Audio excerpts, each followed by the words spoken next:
Okay, Hard to Grip. A Memoir of Youth, Baseball, and Chronic Illness by Emil DeAndreis and published by Schaffner Press in 2017. And What We Become in Flight, a Memoir by Ellen O'Connell Whittet, published by Melville House in 2020. I chose these two books because both ballet and baseball were very important in my life at certain times. I love them both the same.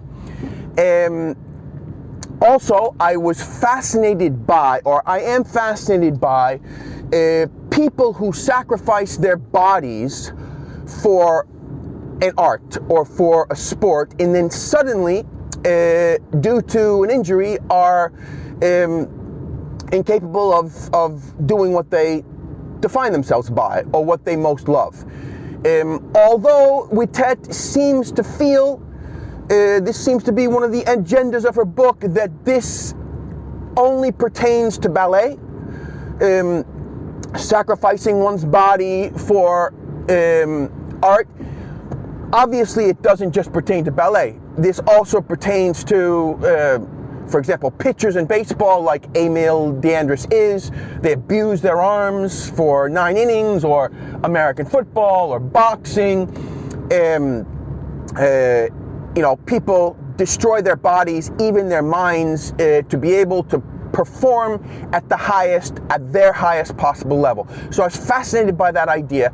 And both of these authors are writing a memoir about, in the case of DeAndreis, suddenly getting rheumatoid arthritis when he's just at the point of getting a professional contract, and suddenly at 20 years old being unable to play the sport he most loves, and then O'Connell Whittet suddenly in a jump, not being caught by her partner, fractures her spine, and is unable at that point to really perform to her best without really debilitating pain. Both writers sort of are helped through their loss of the thing that they love, because they start to define themselves by their writing. In fact, there's one point in O'Connell Whittet's book where she talks about how she feels uncomfortable in this new identity. It's like she's borrowing a dress from a friend, and she doesn't want to claim it and soil it, or dirty it, I think is the word she uses. Really well done.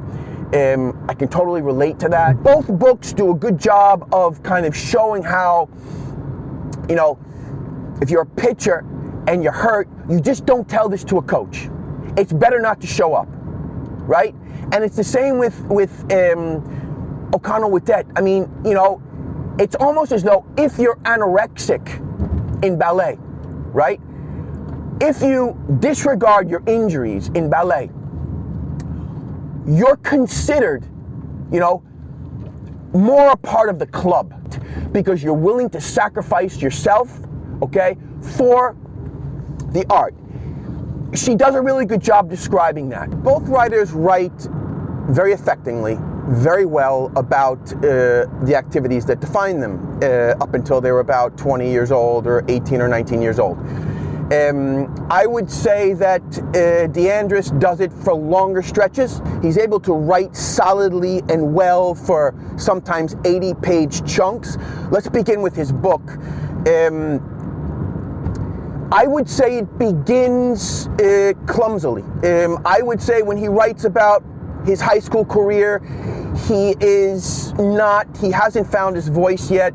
He uses terms like razor tit cold, or that seem off tone, or, this chapped my ass. I mean, you get the sense that he's not in the zone. Also, he doesn't at the beginning of the book really bring his father into it, which is strange to me. A kid who grows up as a baseball star like he did. He played for Lowell High School in San Francisco. He pitched as a sophomore and won the Bay Area Championship. A Cincinnati Reds scout came up to him, approached him, It's funny to me that his father comes in sort of very glancingly. Maybe Emil DeAndreis didn't want to offend. I don't know. His mother does come into the book, but she comes across not as a well-rounded character, but rather as kind of nagging, always wanting to kind of clip the wings of her son's baseball ambition. But when he gets to his career, his Division I baseball career at the University of Hawaii at Hilo, it's a Division I program and it's got a great schedule. It plays the best teams in the country, and he really, really writes well about that program. He gives that program a certain personality. He writes really well about his first performance at that level. He writes about getting shelled at that level. He writes about then getting revenge on the team that shelled him as a senior. He talks about how he can pitch perfectly. He's a control pitcher. He doesn't have much speed, but he can pitch perfectly and get shelled. And he can pitch badly and get through an inning. So the book is fascinating because it talks about how pitching is sort of like gambling. Also, you know what else is in this book that's really good, that surprised me, and I did not expect? There's a really good love story. He's got this girlfriend, he looks her up on Facebook and finds out that her interests are peanut butter and Jesus. And so he prepares his date for her, and it's like he's preparing for like a snowed-in winter with his grandmother. It's really well done. Also, when he suddenly comes down with rheumatoid arthritis at 20 years old, he can't believe it at first, and then little by little he does start believing it. And he talks about how, like rheumatoid arthritis, like Santa Claus or the Tooth Fairy, can come to you in the night without even waking you up. He nails it with similes. He really nails it with similes. The second half of the book, when he's sort of coming to terms with his illness, I would say it drags in places. The denial, perhaps he went on too long with that. But the book really does achieve its goal of showing him going from hating the game that once defined him to becoming a fan again. There's a couple characters that come on in the end of the book. There's a guy named Charlie Cutler, who's his high school friend, who at the beginning doesn't really come across very clearly, but at the end of the book, he comes alive with dialogue. And Emil DeAndreis is following his career because his high school buddy and catcher becomes a minor league ball player, gets up to AAA, and never really makes it, but talks about how baseball screws everybody in the end. It just depends on when and how much. And the same goes for sort of Mac, his old coach, who, lived a really tough life and sort of got screwed also, had tremendous talent, never fulfilled it through no fault of his own. And so get the sense of Emil DeAndreis coming to the conclusion that he's not the only screwed one. Therefore, it's like he can't complain. And he has to come to terms with the sport and enjoy it for what it is. And he does. And the book follows through on that completely. Okay, in O'Connell Whittet's book, I would say she dedicates the first half of the book to her ballet career. She does a really good job describing what it is to be a ballerina and also the effects it has on her. She describes how even now when she reaches for a glass of water, the way her eyes follow her hand, it's like ballet has left a stamp on her. Some of the dance performances, like her last dance performance, are really well done. She dances this piece, I don't know, the music is Ravel. In this 8-minute dance that she has, although it isn't her idea, it has been entrusted to her. Very well done. Also, she has problems with anorexia, which she writes well about. She writes well about getting over it. In 1 or 2 quick sentences, she says, to get over anorexia, you have to find things that are more interesting than your own body. So she goes to Paris, I think junior year abroad, and she becomes interested in the city. She becomes interested in books. Also, she writes really well about her grandmother, Mita. She comes alive as this really tender, caring woman. The only thing I would say is that she doesn't really let me enjoy the experience of her memoir because she keeps butting in on my experience. She seems to have this agenda. She keeps wanting to push the story in a certain way. I don't think memoirs should butt in that way. I think they should let me interpret the material as I wish. I mean, it also limits their book. Then I would say in the second half of the book, it falls to pieces. I hate to say this, but I think it falls to pieces.